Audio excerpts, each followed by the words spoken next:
Češnjak je jedna od najrasprostranjenijih biljaka u vrtovima širom svijeta. Osim što je ključan sastojak mnogih jela, poznat je i po svojim zaštitnim svojstvima u vrtu. Djeluje kao prirodni repelent štiteći ostale biljke od štetnika, a istovremeno se koristi i u pripremi organskih pesticida. Zbog svoje otpornosti i jednostavnog uzgoja, češnjak je idealan izbor za početnike vrtlare, za razliku od zahtjevnih biljaka poput paprike i rajčice. No, unatoč otpornosti, češnjak nije imun na napade štetnika poput lukove muhe ili nematoda, koji mogu ozbiljno ugroziti prinos, a ponekad i potpuno uništiti usjev. Osim toga, pravilna priprema tla i njega tijekom rasta ključni su za uspješan uzgoj i zdravlje biljke.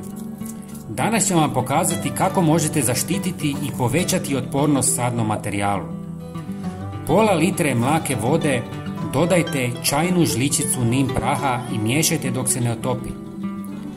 Zatim stavite češnjak da se namače 2 sata.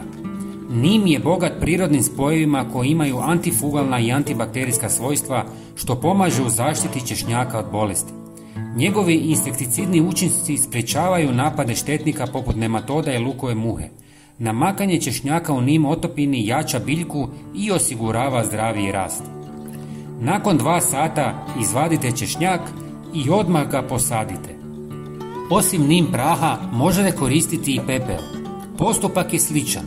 U pola litre vode dodajte 1 žličicu pepela i stavite češnjak da se namače oko sat, 2. Također možete koristiti i sodu bikarbonu ili sol. Postupak je isti. Ovaj postupak primjenjuje se i prilikom sadnje luka. Češnjak se često sadi uz mrkvu, mentu ili celer jer ove biljke svojim mirisom pomažu odvraćanju štetnika. Nakon sadnje, dodatna zaštita može se postići korištenjem prirodnih sredstava poput ekstrakta duhana, čilija, pelina, koprive, nim praha, repičinog ulja ili drvenog pepela. Prijatelji, napišite nam odakle nas gledate. Volim upoznavati ljude iz cijeloga svijeta. Hvala vam. Pozdrav!